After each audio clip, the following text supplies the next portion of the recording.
All right, everybody. What do we got? We got SEL, but it's on Twitch, so it's going to be a little bit easier, a little bit harder to follow. I'm looking for the countdown ending, which there it is. So here we go. Star Citizen Live on Twitch.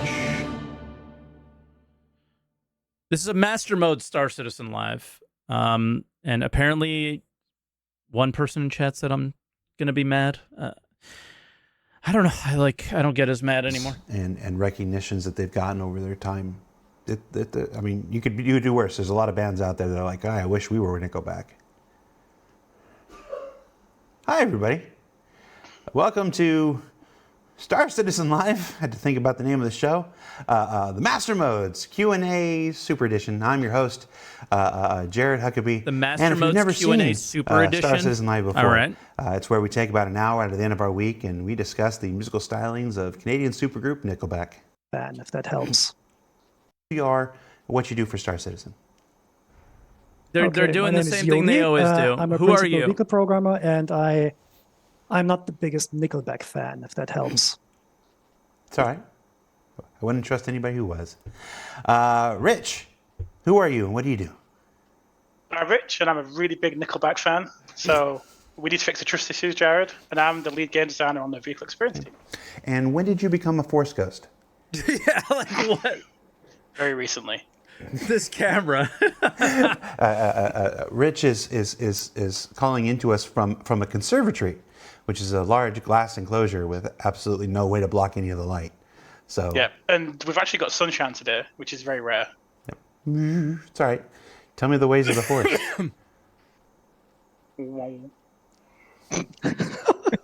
Sorry for coughing. I muted Discord, not Michael, the stream. tell us who you are and what you do for Star Citizen. I stream it. I am Michael, also known as Bayor. I am the Director of Player Experience. What does the Director of Player Experience do?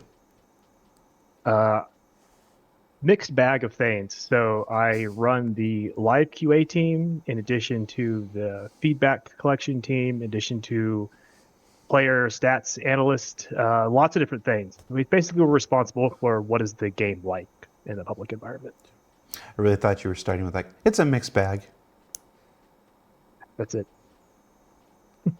And Brent, your first time on any of our shows. I'm already Tell bored. everybody who you are and what you do. Who else is bored? Type I'm 1 in chat. Brent, and I go by XLB. And I'm a live QA team lead, working for live QA, and I work the issue council and try to reproduce all your bugs from issue council. Machiavelli Blue in the chat says, Brent, you're my fave. So, Thank you. It's great when somebody's mom is in the chat. Now, you said you're XLB. You called it out. Michael, you're known online as Bayor. Brent, you're XLB. Those are the names that folks who participate in Evocati and our various test streams would recognize you. But we were talking about, before we got into Nickelback, you guys, all of you, have hidden aliases. I mean, I think most developers have their developer accounts, but you also have these hidden aliases that you'll be in the game playing as. Don't tell us who they are. That's not this kind of show. But why do we run hidden aliases? What is the virtue of jumping into Arena Commander or the Persistent Universe or the Test Universe or even What does this have to do with Master Modes? Announcing who you are and being known. What's that do for us? There's a couple of different reasons we do that. Part of it is our job is to provide context for folks like Yogi and Rich. When we see players say, hey, this particular feature isn't working as well, or we see them talking about anything, we need to get into game, we need to test that. But it doesn't create a fair test if we're on a CIG account. Like, say, for instance, if I go into Master Mode Squadron Battle and I'm on Bayor, -CIG, everyone's going to focus on me, right? They're immediately going to go, oh my gosh, the CIG person, I'm going to go attack them. That's not a player experience, right? That's not what other people are seeing when they join those matches. So it's important for us to go in on incognito accounts. Because unfortunately, I get the same situation. It's the whole, the scientist doesn't want to disturb the experiment kind of thing. Exactly. It's when you go in there, your very presence skewers the results. It's the prime directive. Is there? We definitely. Go ahead. No, go ahead. I was just gonna say we definitely see that, especially in live QA. if we're on a server, people are asking us questions, but we get hunted down. And so being on incognito accounts, we can go and reproduce the issues that you guys are having. And that can even be with master modes, like Bayor said, with we join a match or something, we get pounced on pretty quickly. So when you do log in as Jared is my hero 69420, that's to collect the true and honest feedback. Correct. Yeah.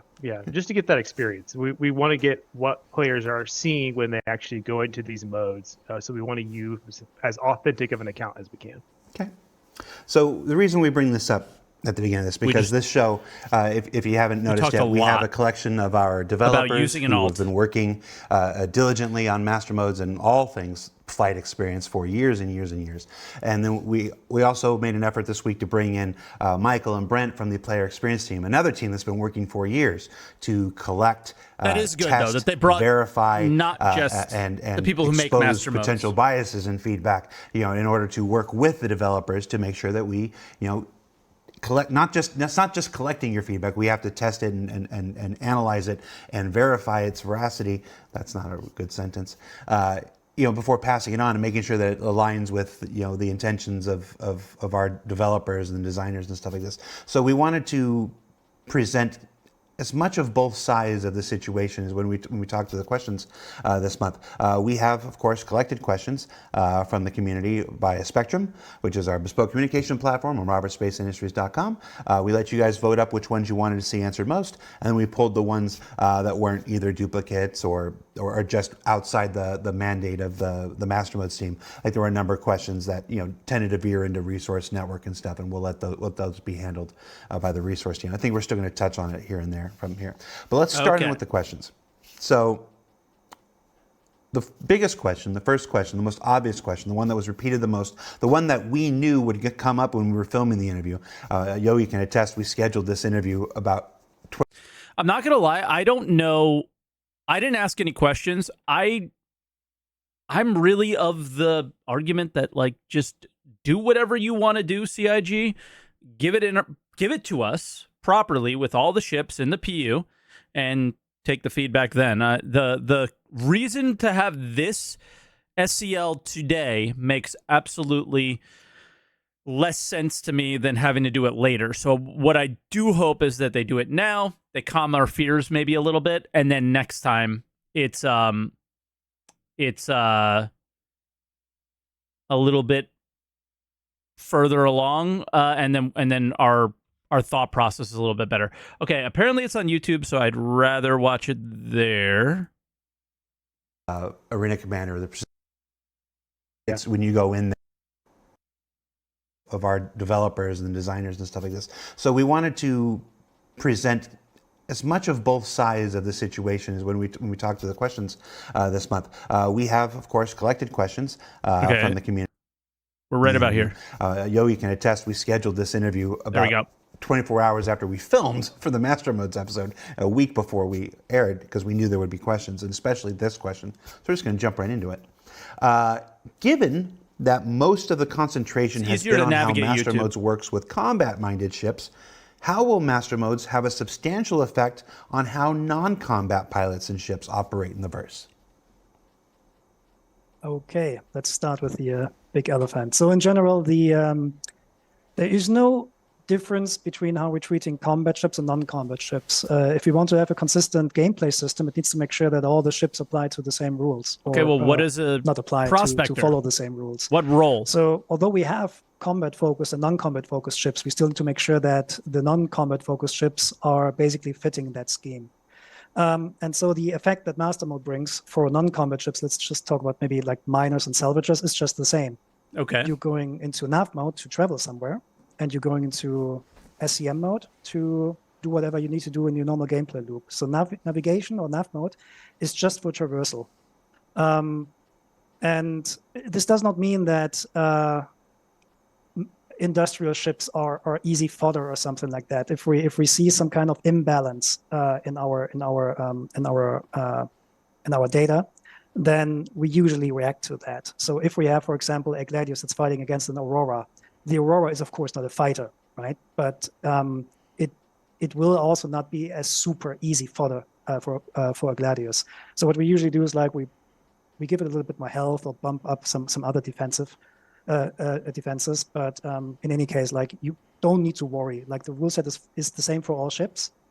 And I mean, the other thing with nav mode, saying you don't need to worry as a CIG dev who, you know, for people who've played the game for a long time, like I'm not saying Yogi hasn't, but none of that, like it's just never, the game hasn't ever really felt right to anybody yet, right? So worrying is kind of comes with the territory now, I think. What came up was whether or not you can always escape a situation. So yes, if your navigation mode is completely spooled and your quantum drive is ready, you can usually quite quickly escape whatever combat situation you're in, unless there's some specialized ships that snare you in some way or keep you there. But this is depend on the case-by-case basis. Also, Rich, you want to add to something? Maybe flight shooting sure. or so? Yeah, so a big thing with Master Modes for us is it's not just about combat. You know, we can keep saying this, but it's not just about the combat ships. We have reworked every single ship in the game right now. You know, and we've got a base archetype we use. So there's a difference between archetype and role for us. So archetype is something we use internally to start a baseline with a ship. But then as we move forward, we start to look at the role of ship and what that, you know, kind of individuality of each ship means. You know.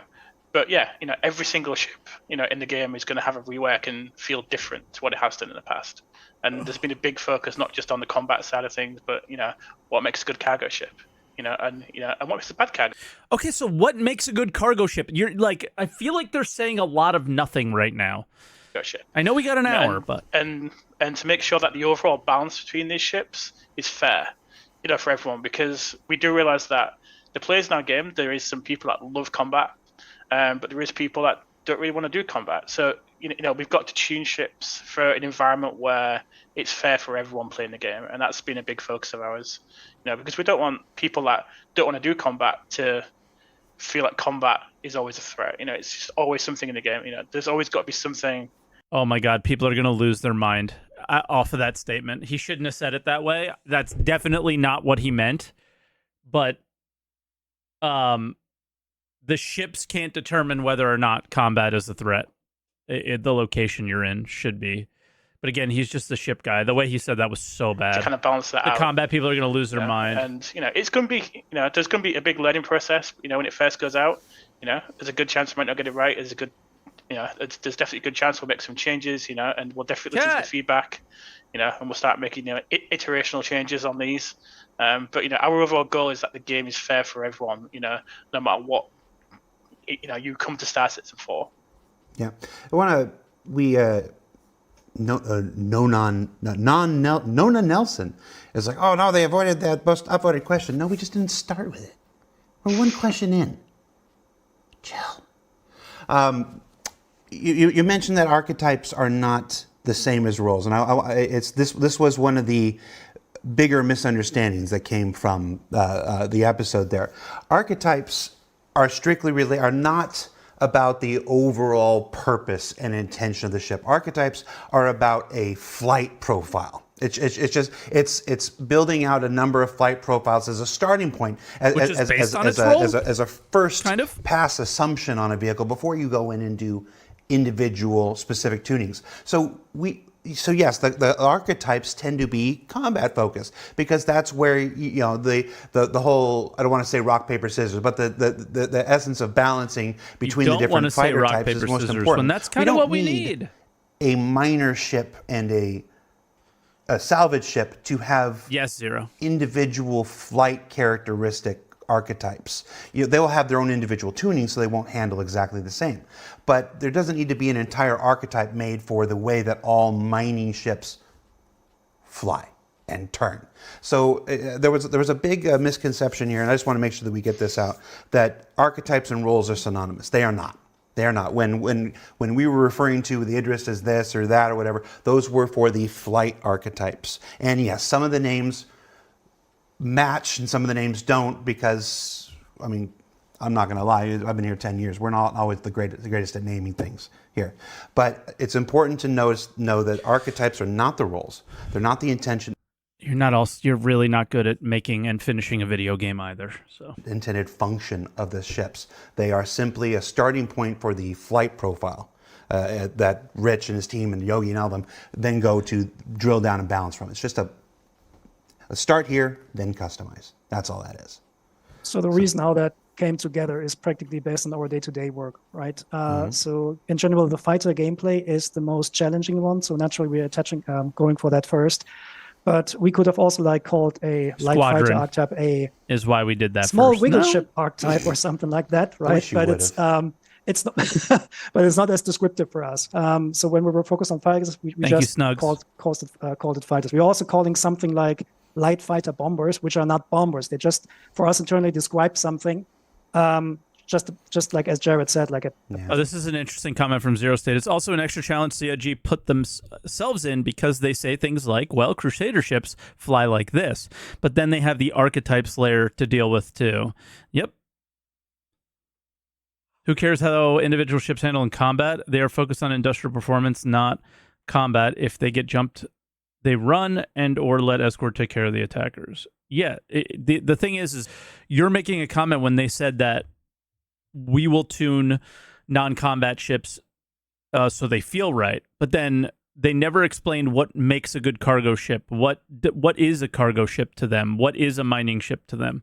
They skipped over the important part there. I feel like flight profile. It does not mean that we would understand so much better the difference between a Gladius and a Prospector if they fucking explained it, but they didn't. This describes the role. Yeah, it's hard. What we struggle with.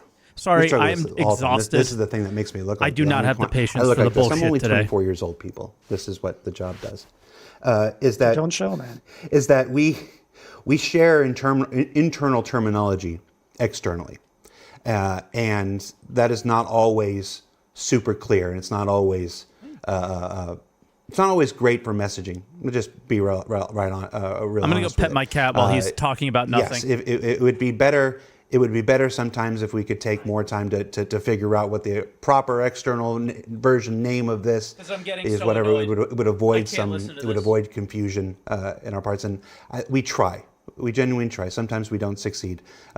In this one, we let internal terminology go external without saying what I just said here and whatnot. So and the crazy thing is, if he's saying that's on me, yep, that is on you. Good, because that's how you have labeled every ISC for the last 5 years, is allowing them to say internal things externally that are confusing. And people have been confused for 5 years because of that, and you're just realizing it now. And that's fine. I hope they change it. Apologize for the confusion. I'm going to go pet the cat again. Hoping we clear that up now. And I'm hoping Nona Nelson knows why we did this question first before we go into the most voted question. Because this had what I thought was the most important information we need to get out there to people. Archetypes are not roles. So now, because Rich, you mentioned, Yogi, you mentioned that nav mode is what helps players get away and stuff like this, and how we're going to combat that and stuff.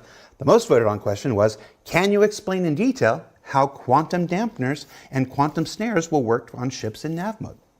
Ooh, good question. Not yet. No. The thing is, how do they not know? Quantum dampening and snaring, and in general keeping or trapping players within the SEM speed is something that makes or has a big impact on combat itself. But the thing is, we have not specifically implemented that part yet. It's on the to-do list for 3.2.3. Whether we're gonna make it for 3.2.3 or not, we don't. There's an Evo test tonight. What? Know yet, because there's a couple of things we still need to. 323. Why did they put all these cards there? For example, why did they put master modes there? Do we simply say you cannot boost away? Do we need to take the size of the ship that wants to escape into account? Do we just change the spool timers? These are all just small details which we haven't tried out and internally tested yet. What are they doing? I mean, this also leads to the question that at 3.2.3 is not the full experience for master modes, right? It's just the first step. There will be stuff missing. The ships will not be as varied as we would like them to have later. So this will be we will build on that work. But exactly if It's like quantum 3.13 dampening all over and, again et whenever they cetera will changed be there everything, on day one when and then Mastermode never releases, changed it I do after. not know yet. It depends how well the normal work progress continues in the next few weeks. We'll see. Yeah. Let's remember that there's a reason I've been referring to the first half of 2024 when I talk about when these features are arriving. You regret saying that shit. You regret saying it now, guarantee it. Normal, folks haven't figured. Some folks have figured it out. Some folks have. The normal quarterly release cadence doesn't really apply to a patch that's this big and whatnot. 3.23 has enough content in it that would have covered 3 normal quarterly patches. So since December and the first. The normal quarterly patches should have never been the norm. I can't. Oh my God, I can't do this right now. I really should not have done this and stayed on stream all day and waited for this to finish. I should have woke up, been calm, because I'm spicy right now. I am so spicy. Like, imagine calling some of the patches we've gotten normal. Conversations of this post-SysMcon, I've been very specific about speaking about the first half of 2023. We don't have a date to give you, but for those, I already see folks in chat like, oh, this comes out next week, and they haven't figured out. No, it doesn't come out next week. Still being worked on, and like I said, when we have an update, I'm sure we'll share it with you. All right, but now you know why. Everybody who shit on morphologists for making, I'm just going to find the video.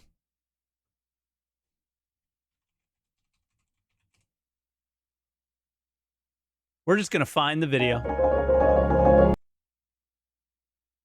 Because he hasn't made that many since, I don't think.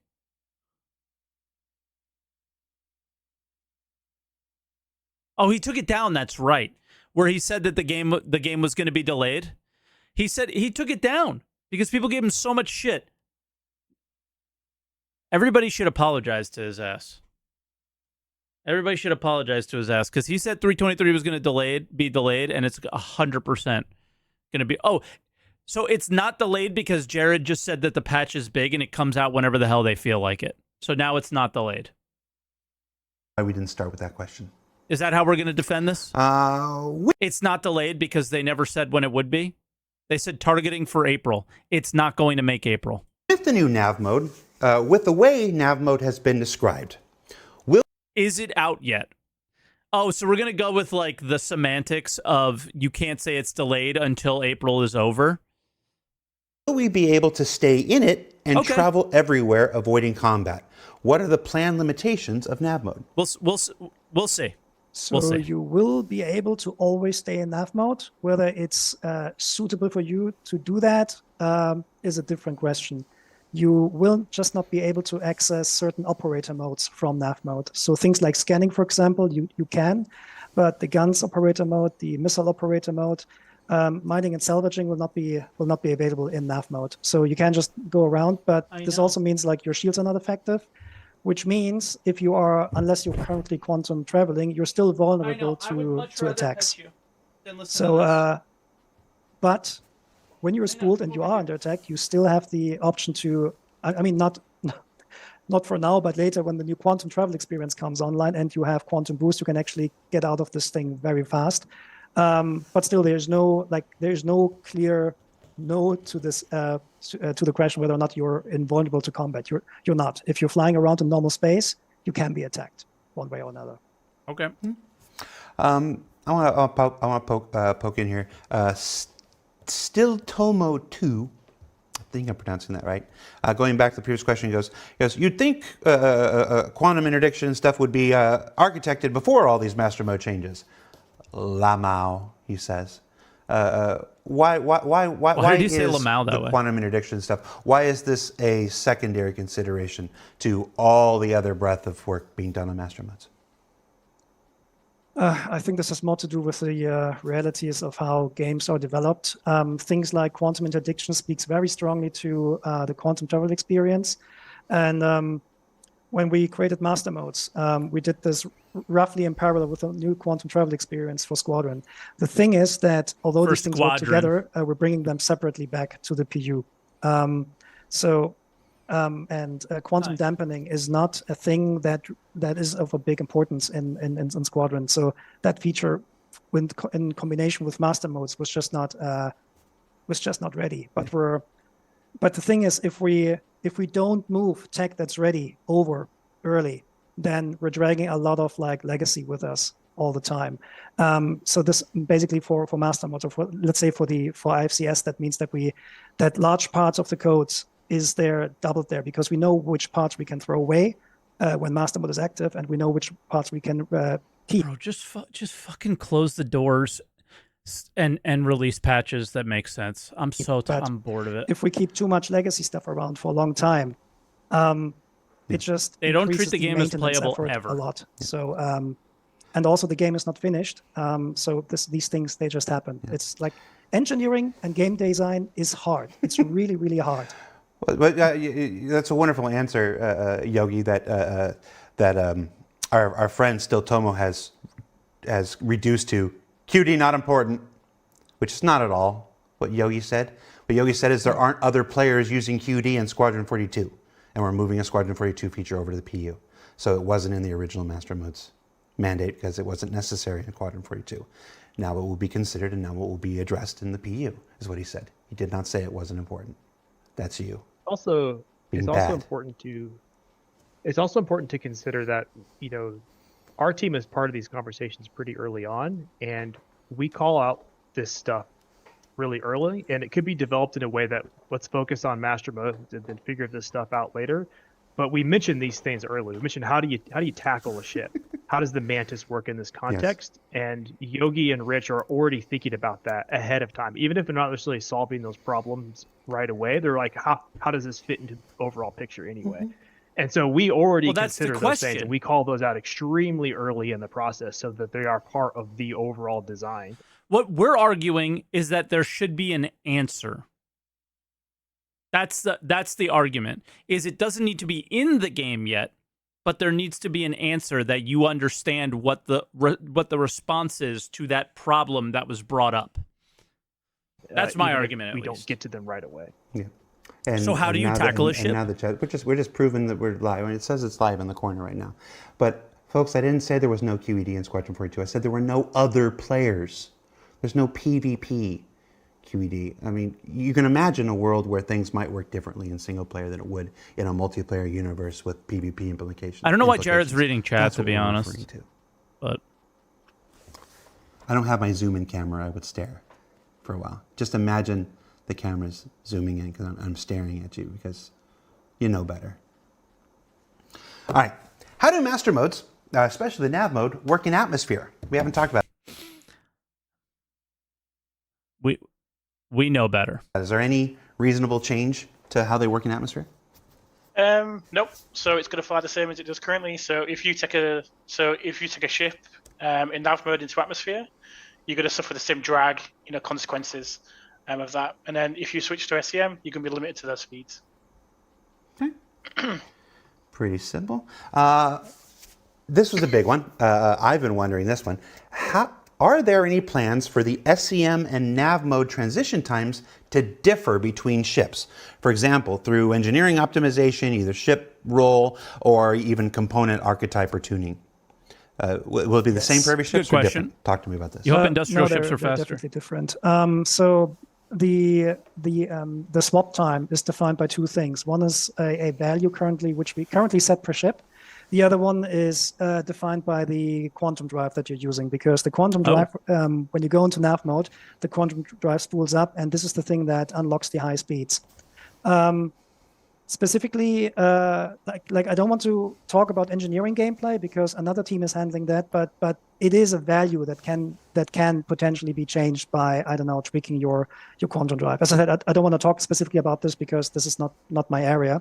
But in the initial master mod release for 3.2.3, the ships will have different values in terms of spool times, specifically between fighters or interceptors. Interceptors, for example, they spool just faster because we want them to be fast and to actually work as interceptors when they need to.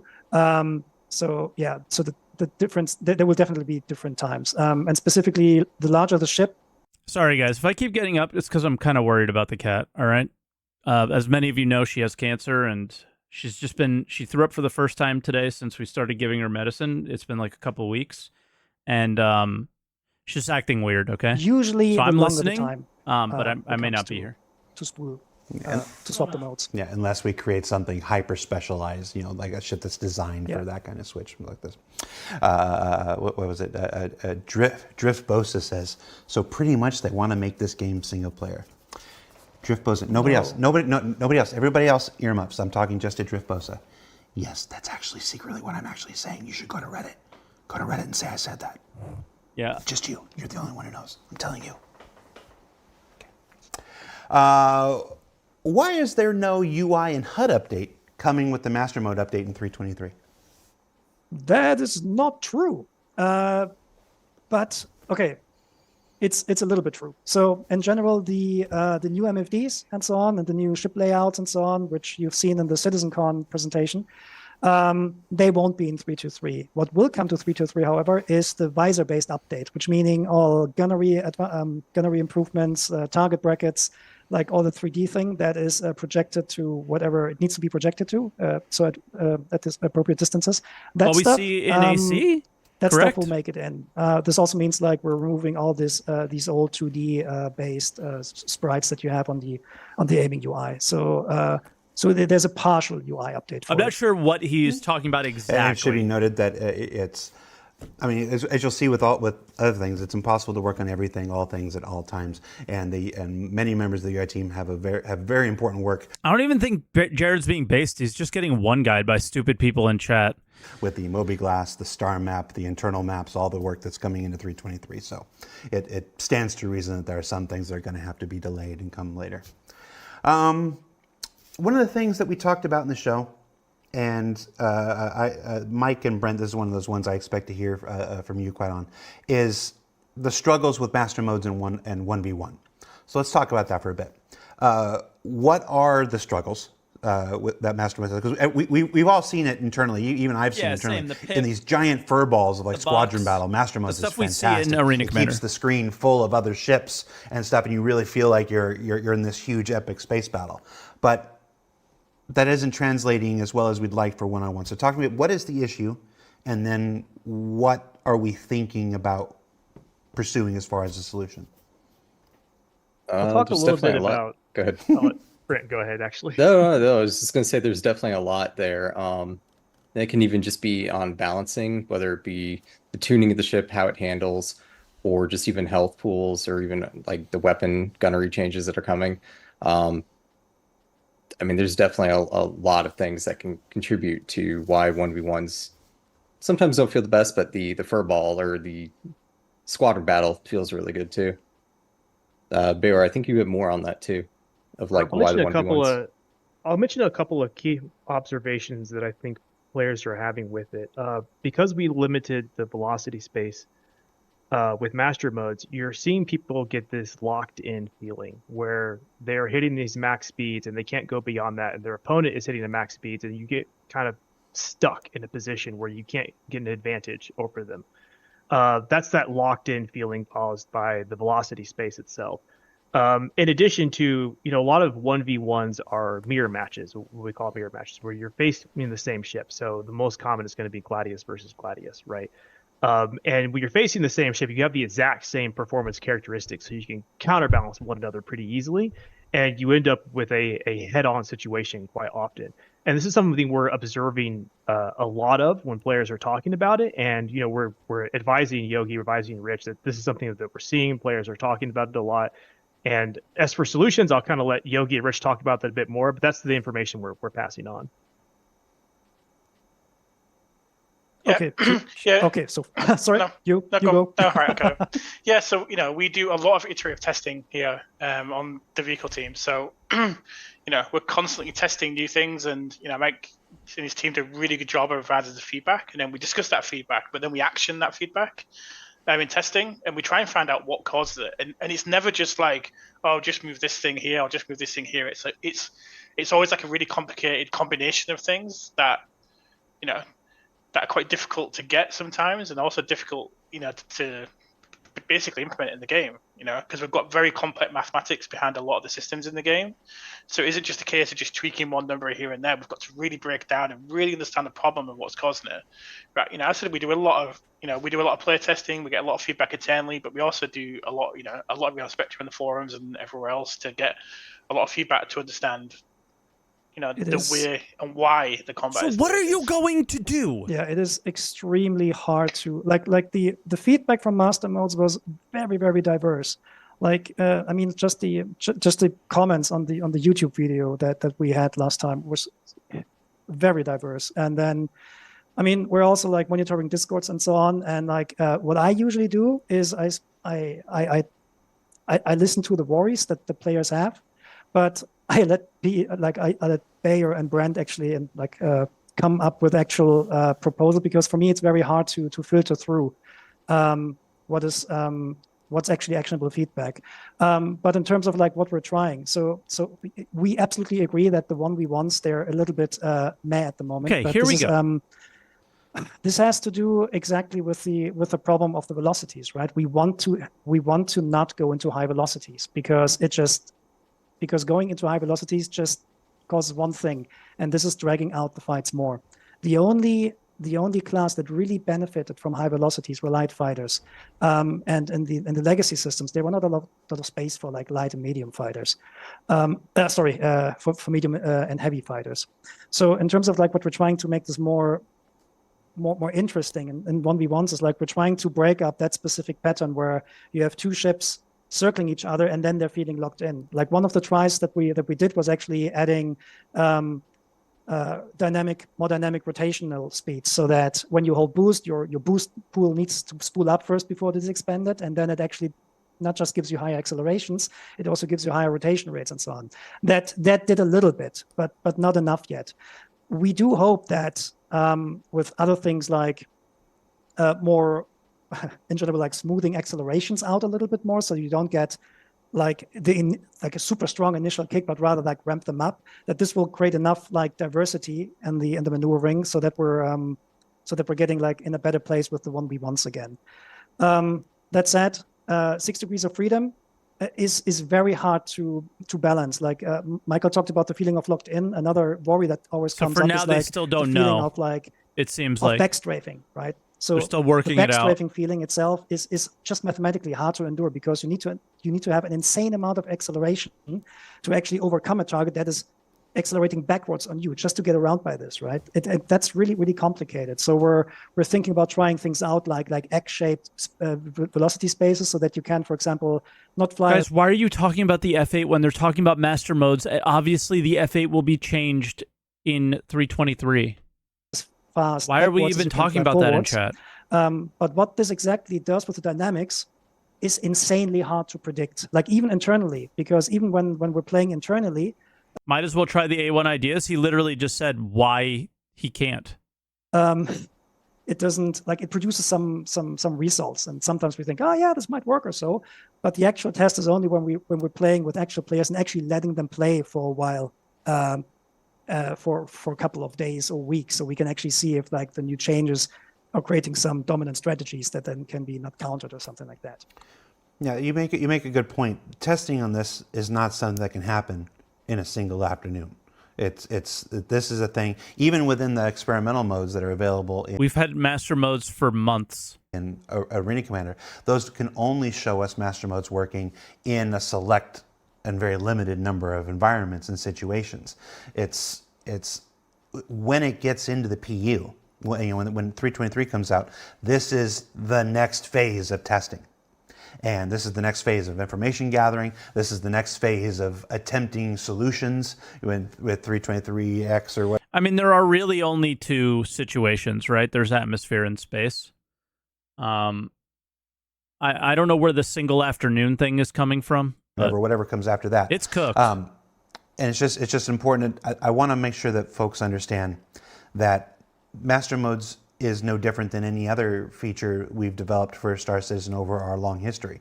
We'll put it in, we'll test it, we'll test it, we'll test it, we'll test it, we'll tweak it, we'll test that, we'll tweak that, we'll test that, and and it'll either get to a point where we're happy with it, or it'll get to a point where we need to make changes to it. But this isn't. I want to caution against a lot of the doom and gloom. And the next question I have from the chat is actually from Toastminster45. Hi, Toastminster45. He asks, how do the devs feel about all the discourse surrounding master modes on Spectrum, YouTube, etc., in the PvP community? Does the doom and gloom from a certain selection of them bring you down? How do you fight against this?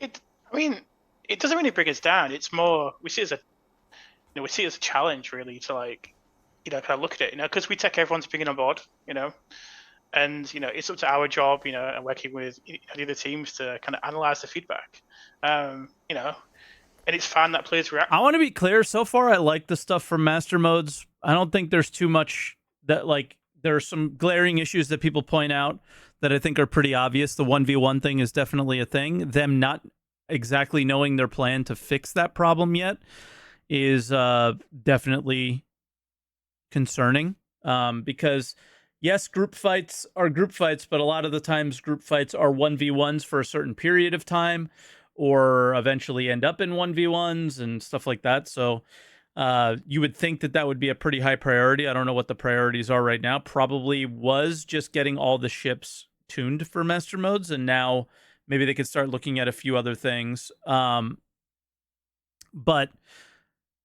I just think we're halfway through the show, and all they've really said is game development is hard. And that has been the case with this specific team. Every single time they come on these shows to try to explain us their work, they don't say anything because they can't. And there's very few things that can be communicated without it being a hands-on situation, which again, at the very beginning, I didn't understand why we were doing this now. It makes no sense. And and this show so far to me has shown it. I think there's been two legitimate answers so far. The legitimate answers were, we don't know what we're doing with QED, and we don't know what we're doing with 1v1s.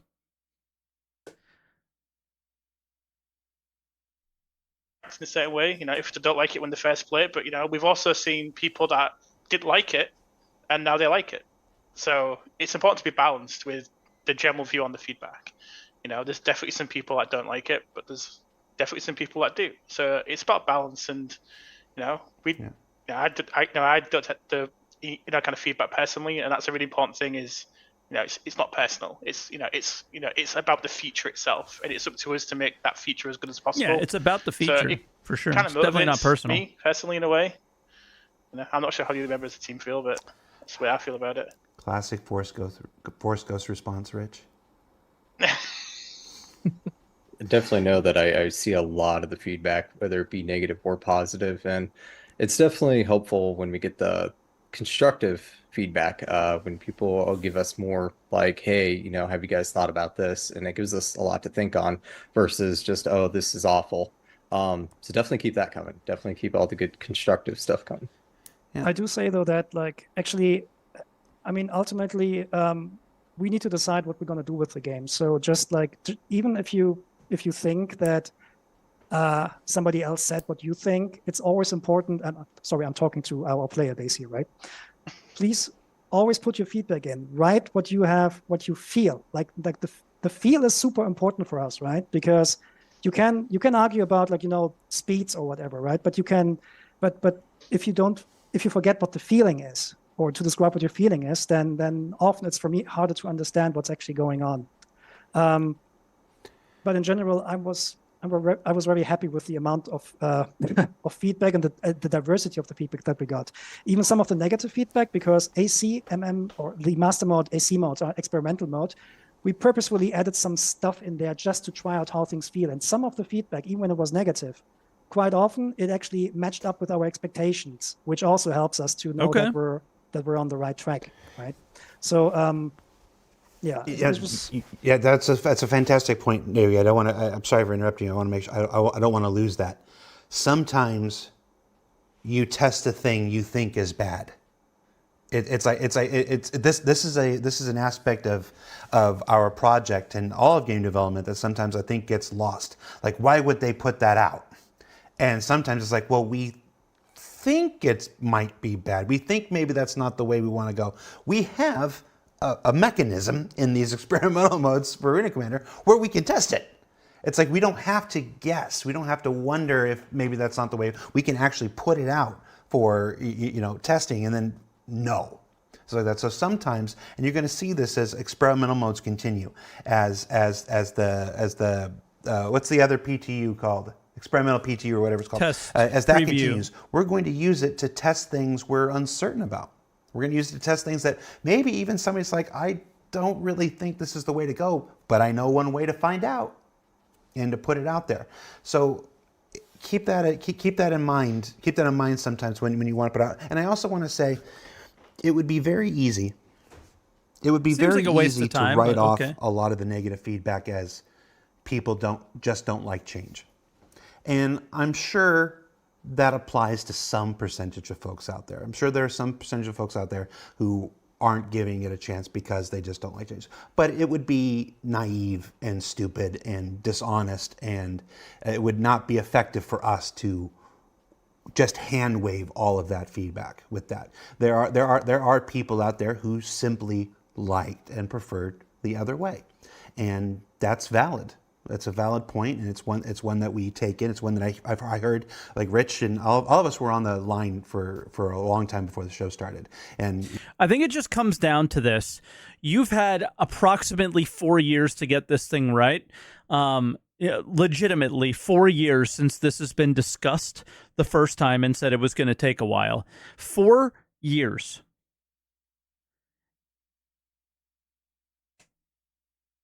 And it's coming in half-baked. Some of the features aren't there. We're not sure what we want to do with this.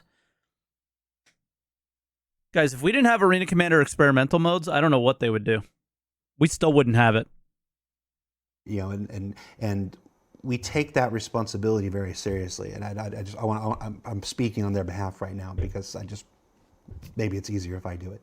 But we know that this is a change. We know that there are people out there who genuinely liked the old way and stuff. We believe this is better for the longevity and the lifespan of the game. And so we're trying this. We're trying this right now. We believe in it. We've been talking about it since 2 Citizen Cons ago when we first longer, brother. It. So, longer. I would like to encourage you to 2019? Keep trying it. Try it in the PTU. Try it in every other situation. Allow us to continue tuning it. Allow us to continue developing it. And everybody that I know, everybody I've talked to here, both on the show and off the show and whatnot, is really excited about the potential of this. So I hope you give it the chance. Because I want you to like playing Star Citizen.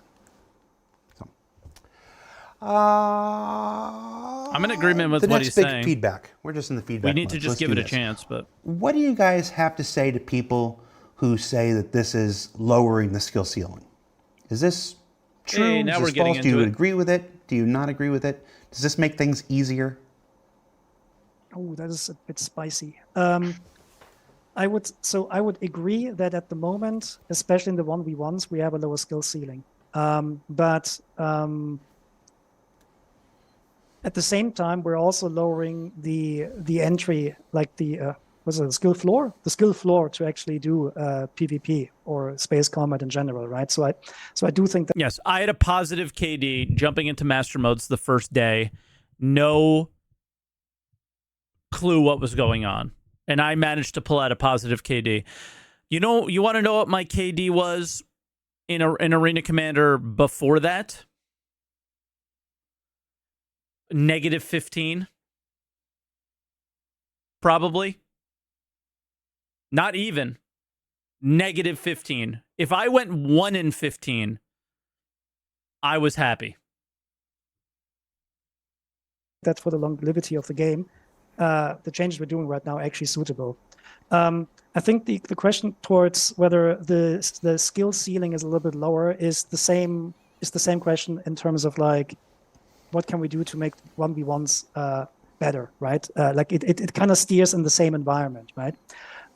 It kind of does, but I feel like group fights are going to be more prevalent than ever before. Then 1v1s happen now because nobody plays the game, right? 1v1s happen in Arena Commander because nobody PvPs.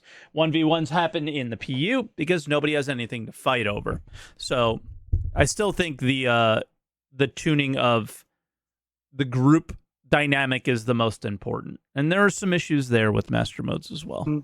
So basically, for me, because as more people play, my point of view, more it group goes fights back are going to to happen. just making the flight dynamics a little bit more dynamic and a little bit better, so that people who are spending a lot of time in their ships, they learn what the ships actually can do, and so that the maximum performance envelope of a ship is not directly always available, but you have to work for it in order to get it. That's at least what I read out of that. Let's see.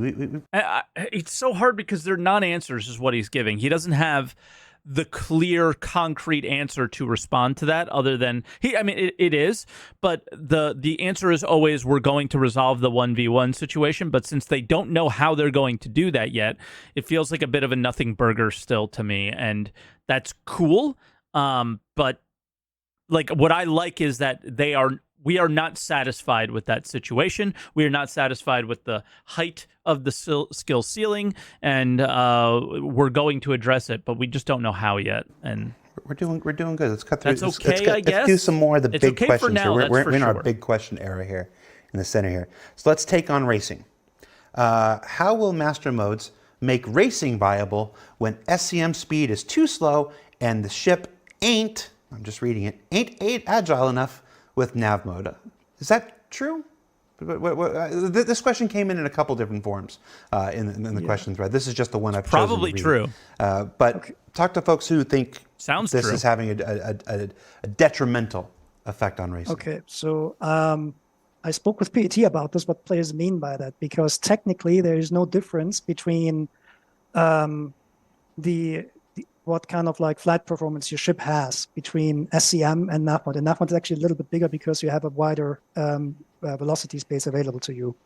So what we think that is, and Michael, correct me if I'm wrong, is the absence of the overly G advantages you got through from tricording in the past. The problem with tricording was always that you get more acceleration when you go forward, left, and up, right? Because the accelerations on each direction, they actually accumulate. The problem is that... I think what they're saying, though, is that racing doesn't feel fun anymore. It feels too slow. It doesn't feel agile enough. So what are you going to do about it? The more acceleration a ship already has and the more spherical tuning is, that advantage can get up to 70% in the worst case, right? So that's why we cut down on these accelerations. And this basically deprived racers and high-skilled PvP players of the capabilities to quickly evade, because they couldn't access that acceleration anymore. So I believe that is part of the question why it is perceived that you're less agile in racing. Would you agree, Michael?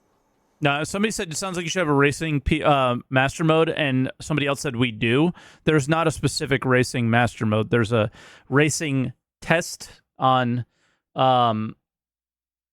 in the experimental modes. Like you can go racing in master modes, but there's not like a specific racing mode, which I think that person is asking in chat. I would, and it's really an important question to understand our process a little bit, because we see comments like that, and it's easy to go, well, that's just wrong, and then just go, well, we should just dismiss that. But in reality, what we do is, well, why are they saying that? Let's look into the process, understand the context of what they're saying. And I'm sorry, but racing feels fun because of the slide, and have you ever watched some of the world record racing things? They're incredible to watch. So they're super skilled, they're super speedy, agile situations, and if that's being taken away from them, obviously it's not going to feel as fun. Right? Figure out what exactly is going on. And Yogi is exactly right. It's the tricording issue. You got a lot more acceleration from that, and it's much more noticeable if you're going faster. So it seems like when you're in nav mode, you have less control, even if necessarily the accelerations aren't different between nav mode and SCM. So we don't dismiss feedback, even if it has sort of the wrong statements in it. we try to understand that context, understand what is that, are they getting at, what could they do that they can't do anymore, and try to figure out if there's a problem there that we can address. Okay, so are you addressing I have it? to imagine that Like, every what is racetrack happening here? that's in the PU and created now was done with the old flight model in mind, and that there might need to be some revisiting of some of the racetracks for the new flight mode.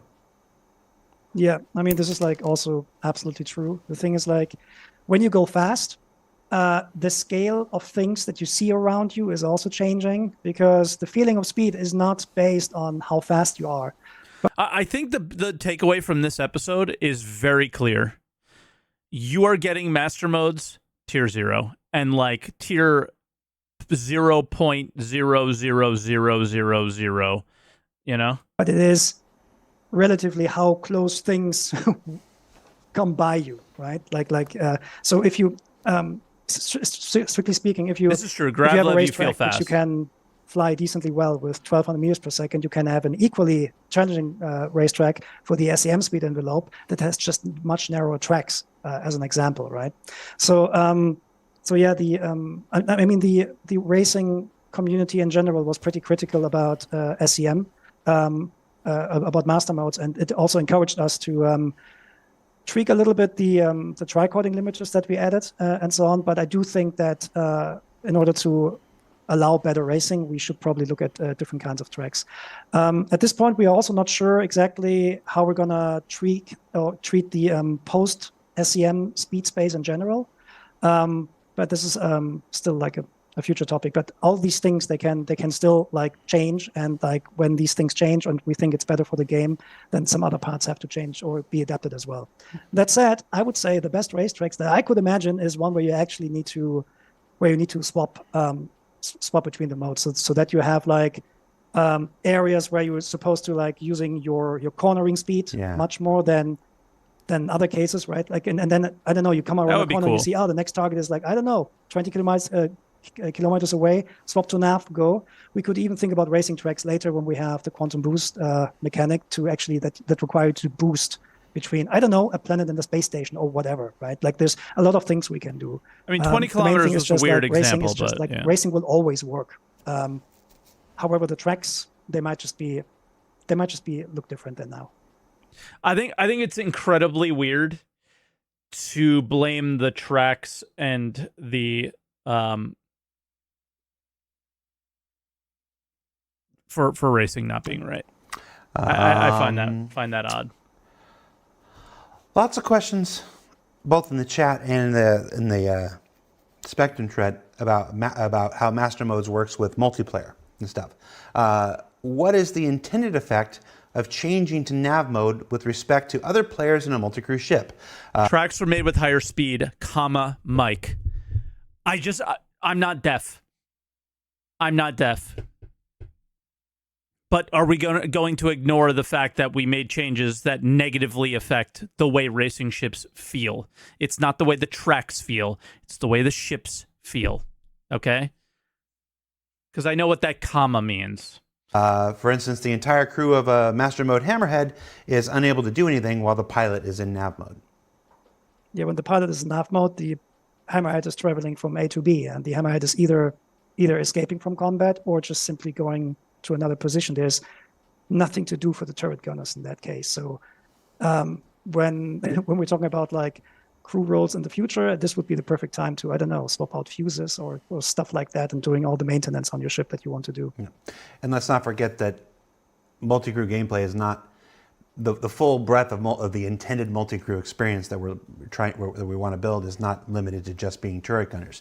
This is one of the principal reasons the Idris, even if the Idris were art complete, and it's not art complete, but even if the Idris were art complete, why it's not, we don't just dump it into the precision universe. There will be a time and a period where the focusing eye of development will turn to, all the multi-crew gameplay necessary for these ships and stuff like this.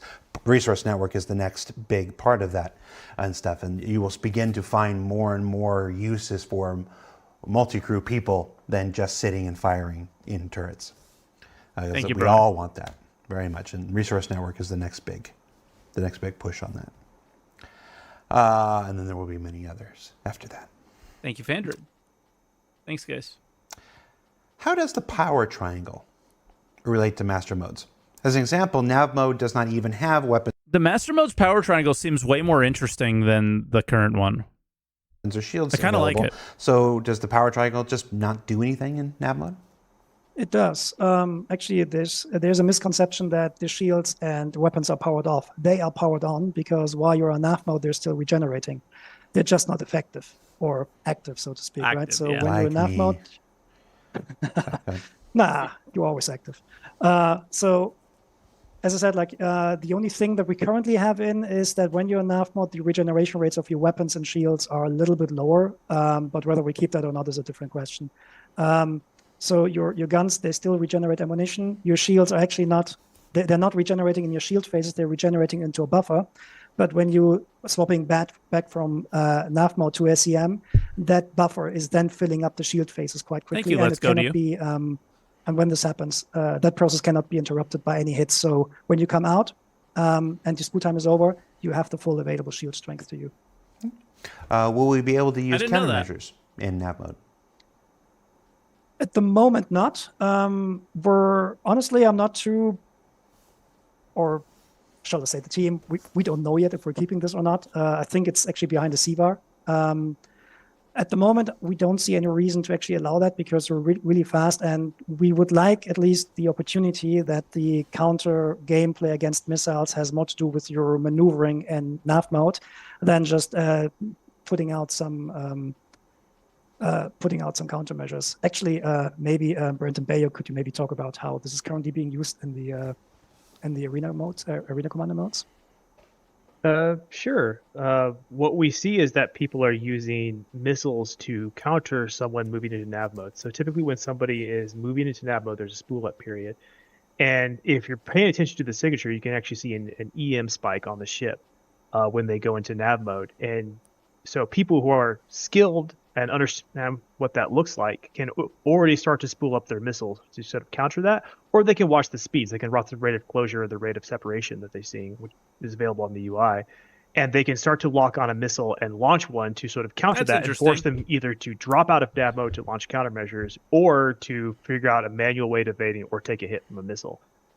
There's some balance things I think we could probably talk about in the future to figure out, how to get that to work a little bit better. But it is interesting gameplay, and it does add a little more spice to the use of missiles than we had before. And I think it just, some of the behavior I've seen, and again, I haven't seen a fraction of what you've seen, some folks dropping chaff and then jumping and then switching into nav mode, which is a tactic that's viable because the chaff can't be fired in nav mode. And I want to clear that just, I'm seeing the live chat here. You're saying that, right now, the thought is that it's not usable in nav mode. That doesn't mean that some very compelling argument can't be made and change our minds. That I don't know. I don't know how many times we can say this through the course of the decade I've been doing this one out. It's everything you see and everything you hear in ISE and in SCL is work in progress. It's where the thing is now, at the moment we're having this conversation. There are things in ISE that change the day after the show goes out. And the show goes out and then they're like, oh, by the way, we changed this. And I'm like, couldn't have that information just 4 days earlier? That'd have been cool. It happens. It's part of doing all of this outreach in the middle of our development. It's part and parcel. We have a phrase where we call the truth of the moment. We're always presenting the truth of that moment while leaving room for a better idea to come later on. So keep that in mind. Yeah, and that's a really good point. Is like, this is about the now. It's when we talk, we're talking about the now. I'm not saying that's not an option. We don't sit here and go, we're never going to do this, so we're never going to do that. Grav lev racing. We've made certain decisions based upon things we've learned and things we've seen along the way, but those things change, and so we're definitely not afraid of changing that rule. In that circumstances, it's just one of the things that's open. We thought it might work that way, but if it doesn't work that way in game and the feedback says otherwise, we'll just we can change it. Yeah. There's a bit here. We focused a lot on the native because part of what we're here to do is to address some of those concerns and stuff like this.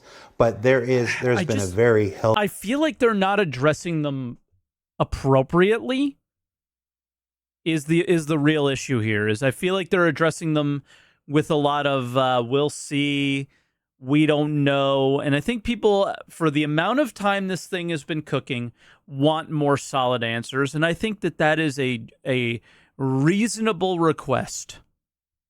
Healthy groundswell of positive feedback about master modes. It's one of the reasons we're so excited about putting it out in 3.23 and seeing. I'm one of those people who's enjoying master modes Mike, more than the old model. You mentioned being able to check the EM readings and stuff. The next question I have here is: are there any changes to generalized stealth mechanics with master modes besides being able to tell when they're switching? Are there any other changes to how people will work in missions? Yogi? Yeah, it might be a question for Yogi. We have put in changes recently, not specifically to master modes. People might have noticed them actually in 3.22.1. Broadly, there's been some changes to signature readouts and how those work, thanks to some of the the communication between my team and Yogi and Rich's team to be able to kind of go over that. But there's been some changes, and those have been inherited into the master mode stuff as well. Excuse me. What role, if anything, does the component rework, the resource network? Like again, we don't want to go into the. Wasn't this system pitched as a system that was easier to tweak than the old system? Maybe I misheard. I can't remember. Maybe somebody in chat can help. The thing is you have to implement the system before it's easier to tweak, I guess, right? The full breadth of the resource network stuff. But is there? I think there were a number of questions. Probably only 3, but of people who are wondering if this work is completely separate from resource network, or if this work overwrites. Like, does the archetype mean we can no longer tune our components? We can no longer change the performance profiles of our ships because they have an assigned archetype now because of master modes? Are these exclusive or are these complementary features? I think they're definitely going to complement each other. They don't know. We're definitely working in sync with each other on what these features mean for the flight.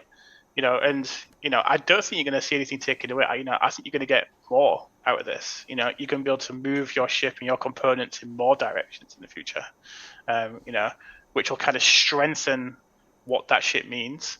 Depending on the choices you make for that ship. And it's critical to the flight. It's critical to the combat performance. And it's critical to that moment in time. So if you've made certain choices, it's going to mean certain things. Let's say your signature and heat goes up. In sync, it's going to make you more, kind of vulnerable and stuff like that. So the player's going to have more choice in the future. So, some of what you've said about nav mode being intended to help you escape and stuff has obviously made some players who dream about being a bounty hunter, kind of nervous. It's like, oh well, if the mode switch is designed to help people be able to get away. Obviously, we're going to have to do something to help with folks who want to pursue a bounty hunting profession.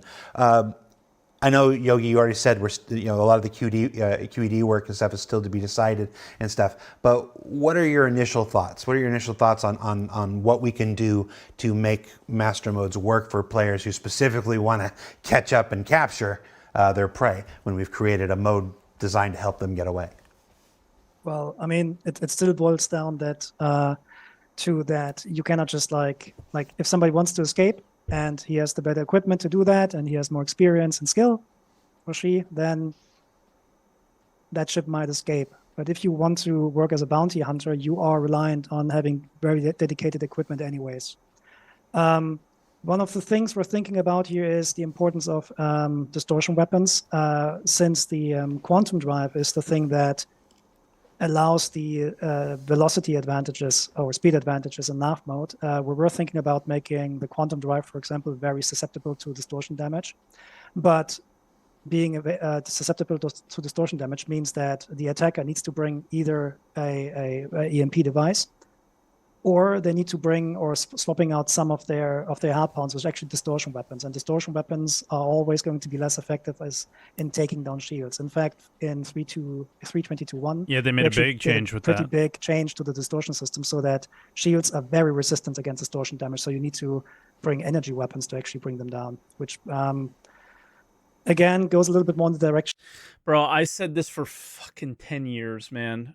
Energy weapons take down shields, ballistics take down hull, and then do whatever you want after that. Like, why don't we just do it that way? Like, But as a player, you being it forced took just to bring 11, specialized 12 equipment. years But to if get you there. have specialized equipment, then you are absolutely still able to do your bounty hunting stuff.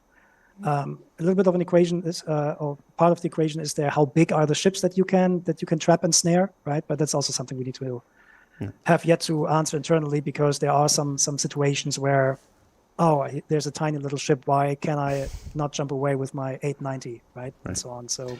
Yeah. And it's not a discussion that is exclusively for you and your team. Obviously, it will also involve gameplay designers. You know, the people who are assigned to build out the bounty hunting career will obviously have a say in that kind of stuff, and what hopefully kind of not tools and methods we can make available to them to work within the master mode system to still achieve your stuff. It's the bounty hunting dream. The bounty hunter dream is core. You know, it's one of those core things. We've talked about it forever. It's a. I can speak, if I'm allowed to speak for CR here. It's something he's very, very interested in, always has been and stuff. So while we may not have, you know, specific answers or details for it now, when it comes time, when for Bounty Hunter V2 or whatever version we're on, I honestly can't remember the name now. You can expect to learn more information about it when that time comes. All right. So we're technically at time, but I want to do, if I can. We have I quite a bit of time left. Can I do 2 more questions, guys, before I let you go? About 10 more minutes. Yes, let's go. I asked you. I asked you live so that you can't say no without looking like a jerk. So, these are questions more about balance. This question came in and says, "What are your red lines in terms of balance? Are there any parameters that you're simply unwilling to adjust?" Like SEM speeds or IFCS slowdown. Is there anything off the table right now? It's like, no, it's this. We won't even listen to this. We won't even consider this. Maybe another game company person would never ask his developers this, but I want to see. I want to know. Talk to these people. Is there anything that's actually off the table? Okay, so nothing is off the table. Of course, we're somewhat more resistant towards certain things than others. Obviously, like the SEM speed limits are a couple of was brought up by the community quite a lot. But then again, we're getting a lot of like advantages from that. So we will try to address the worries that we have. For example, usually when people say, "Oh, the speeds are too slow." This means either they cannot go fast from A to B, or it means they're not evasive enough, right? But these problems can be solved in a different way. So concerning the speeds, we will try to be rather conservative with changes. See, what I keep hearing Virgil say, and I was learning how to fight his way, I guess, for a while, and I definitely know exactly what he means, is rewarding aggression is no longer a thing. In 1v1 scenarios, or maybe 1v2 scenarios and stuff, is regression was awarded in the previous flight model. This one is not awarding aggression, and he thinks that's a negative. And I think that's like the argument for more maneuverability, I guess, is like it's not actually evading that people want. It's not just evasion that people want. It's also like rewarding aggression would be the way it was described. Yeah, like power to position yourself properly isn't just to avoid fire, but it's also to successfully hit people, right? It does not mean that we're fixed, right? Just because backstrafe exists in the old model doesn't mean the old model didn't reward aggression. So again, this is coming from not me, but from like you can't argue he is one of the best pilots in the game. Right. So, you know, went against backstrafers, went against all the problems that people complain about, and still was very successful. So, you know, I'm not the one saying this. Somebody else is. If our gameplay tests with the community show, shit, we should just add like 100 meters per second more, fine, we'll do it. Right. But it needs to be going through a proper process internally, because like it's just not something that we can right away promise, but nothing. And I mean, nothing is ever fixed, right? Yeah, and Okay. and I do think it's important to say that, like with any kind of virus stuff that we're tuning, we're always open to trying different things, but we've set out a framework of what we think works, and in the end, it comes down to a choice, because before, And I think we just need to let them try it and just let them we try had it. a lot, we had a lot higher speed, and that wasn't always positive. So we've made the decision based upon certain factors that a lower speed works better, but it doesn't mean that moving to a lower speed means it never has any negatives, because a choice is end of the day. We've made that choice to go slower, and we do think overall it's going to be better than the speeds we had before. But it's never going to be 100%, 10 out of 10. It solves every single problem that we have in the game. For example, because we're based in certain physical realities of flight, and the kind of pilot performance and stuff like that. So we're a little bit kind of tied to kind of physical realities more than kind of saying we're not going to change these numbers. Yeah, but Rich, I want to be able to do everything I want to do at any time I want to do it. That's not what and players be the are only saying. one who can do so. I don't want anybody else to be able to do that too, so that I can win. That's not what anybody's saying. It sounds like you need to start your own games company. All right. Sounds like he's trying to be Luke Skywalker there. Yeah. No. Han Solo is the best pilot in Star Wars. I'm sorry. What did I say? Han Solo? That's trash. Lando Calrissian is the best pilot. Oh, I'm sorry, Lando. I besmirched you and said Han Solo. This is the best pilot in Star Wars. This dude took out a Death Star in a freighter, not a little trench with open air where you can go in and out in a tunnel.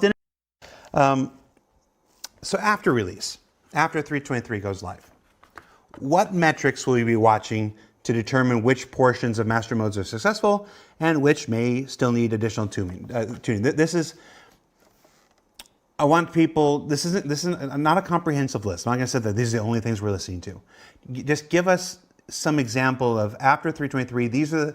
This is the kind of feedback we're looking for. This is what we're looking to see positive and negative results on. What are we looking at afterwards? So usually, what I'm looking for to pass It's not that I don't have any love for Lando. I just want him to ask the questions. on to Yogi and Rich is ways to deepen what we have. So what I see what we created is a framework. And so now once we have a framework, we need to find ways to add depth to it later, to add individuality to these individual archetypes and these individual ships. He's answering your question right now, Drake. Drake says they ignored my question about stealth that had the 7 most upvotes. Congratulations, you have Spectrum Karma. He's answering your question right now. They're building the framework. They have no idea about QED. They have no idea about 1v1s. They have no idea about anything other than that they think that they like the framework, and the idea is to build depth after that. What is depth? Obviously, stealth is part of depth, right? So he's answering it right now, man. And so that's the kind of feedback I'm looking for, is somebody specifically talking about, hey, I'm trying to use my Cartual, my Santoki, and I'm finding it not very effective in these specific ways, and it doesn't match the role that as described. I'm looking to pass that kind of information off, or I'm using my Vulture, and it's basically impossible for me to get out of a combat scenario. I never do. I'm always trapped into it. Those kinds of things where players are presenting problems that I can then pass off to the team with context and go, okay, this is what we're seeing players observing. Does this match the design we're going for? Maybe we need to make some adjustments there. And it's that deepening. How can we add further depth? How can we add further skill checks? How can we actually make this a little bit better of a skill curve, a little deeper, all that kind of stuff. Yeah, Drake says fair enough, but as you said, they've had years to create depth. If you're upset about it, I get it. But if you can be frustrated that they haven't created the depth, but don't be frustrated that they didn't answer your question because they weren't going to answer it anyway. Stuff. That's usually what I'm looking for. You lost me after you said somebody was flying the car to wall. I'm like, I knew you were lying after that. I fly the car to wall. A lot of people fly it. All the time. From the back seat. Ooh, provocative. Oh, I'm tangled up in my earpiece. It's provocative. All right. But just to add on that, Okay, right? There was some more to it, though, right? Because what we're also getting from Michael teams are sometimes recordings of actual flight combat that happens, which we can then analyze and go forth and back. We're getting KDR graphs and so on. So sometimes we see that something is wrong in the data. There's a lot of stuff. Sorry. There's a lot of stuff that is going on. Like it's not just like the qualitative stuff that Michael just described. It's also quantitative data. That's an important part of. I do want to mention that we don't just look at Spectrum and Reddit or YouTube videos and go, "This is how it is." We compare that what people are saying with what we observe in the data from our behavior analytics too. We look at kill to death ratios. We look at accuracy values, and we combine that with our own observations in the game. So sometimes people might be like, multi-crew ships are terrible. Then we'll look at... Yeah, but here's the deal. My argument, and this is, I think, a very strong argument, is that they are gathering data and creating opinions about the success of the framework they've already created based off of incredibly incomplete data. The ISC, at the end of the ISC on master modes, is all I needed to hear. Please play. Please give us feedback, because there's not enough data. Because go into a master modes game, it's not always full, right? The PU is always full. So the idea, and that's my argument here around the master modes thing, is rip the Band-Aid off, put it in, and then find out if your frame. I guess that, like, they have a slight idea that this framework is better than the last one, right? But it is definitely incomplete data, and the only way to get that complete data is to rip the Band-Aid off and put it into the PU where everybody is playing. Everybody is forced to deal with it. The data is used by everyone, and then your data is no longer skewed in a direction of mostly combat-focused players and not non-combat-focused players, right? The data is definitely skewed towards combat-focused players, so your accuracy numbers might be a little bit higher than when you go into the PU and people like me start having to aim, right? So that's the situation. I think people got really frustrated with the ISC because they said that people are saying it's good, but the people that are saying it's good are not the people... are not enough people that play Star Citizen. There's no way that the number of people that are playing Master Mode's experimental mode even remotely equate to the people who play the PU. It makes no sense. So I don't like the idea of them creating conclusions that this is a good situation based off of incredibly incomplete data. So they do. I think they can create some minor conclusions based off of their own play tests, which is what they're doing. I think is like what Mike says, is like they go in and they play on an alt. These are the experiences we have, so on and so forth. Now, again, I am someone who is not a combat-focused player who thinks Master Modes is a little bit better, or a lot better than what we had before.